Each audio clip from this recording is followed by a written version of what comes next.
Nurse Sue here, and welcome to my kitchen. Today I'm going to show you how to make a recipe called peanut butter whips.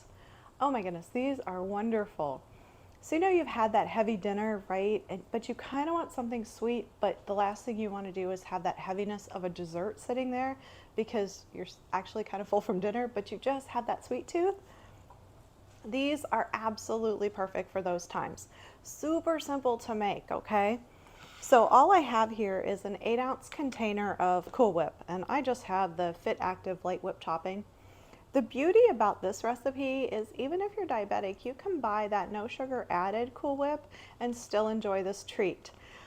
Or if you want, just buy the regular Cool Whip, whichever one you want to, it doesn't matter. I'm an Aldi shopper, this is the brand they have. So I have that and it's thawed out, so it's just kind of sitting there. To this, I'm going to mix some peanut butter powder. I happen to have PB2, so that's what I'm going to use. But I need to use 6 tablespoons of PB2, okay? You can use regular peanut butter, and that's fine.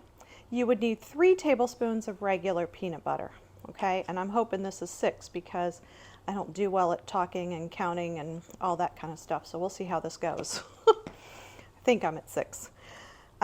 So anyways, you can use regular peanut butter if you choose to, that's not a problem. Or the peanut butter powder, whichever you have and whichever one you want to use, okay?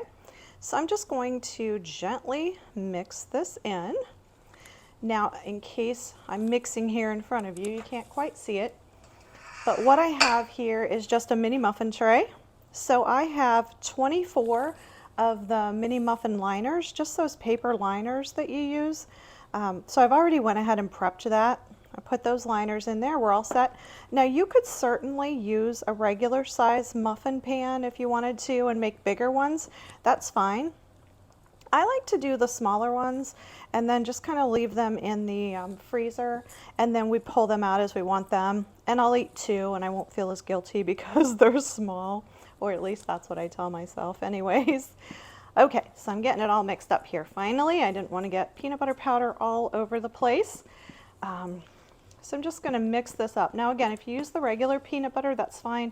You're just going to fold in that the regular peanut butter. You could also use, like I think this would be good with the crunchy peanut butter because I like peanuts, but I just had the powder here today, so that's what I'm using today.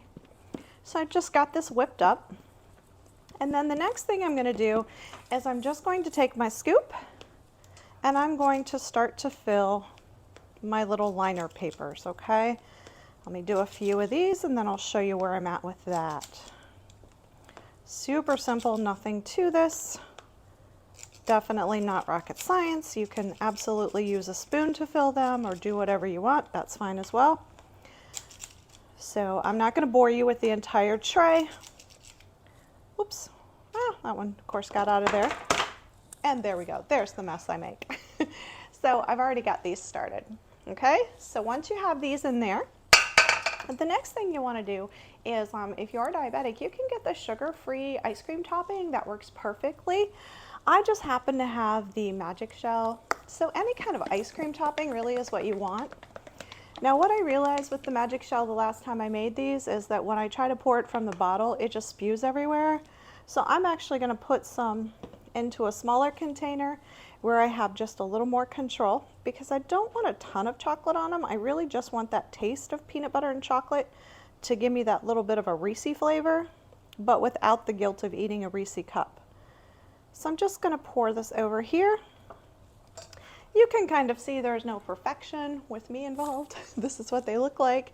So once I have filled these up and I've put that chocolate coating on there, I put them in the freezer.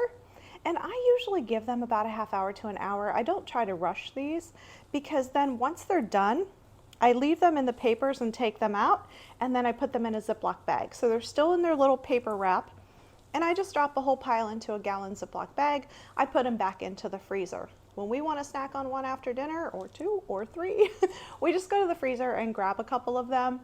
They're really light, not overly sweet, but just gives you that little tiny bit of a dessert feeling after you've had your meal.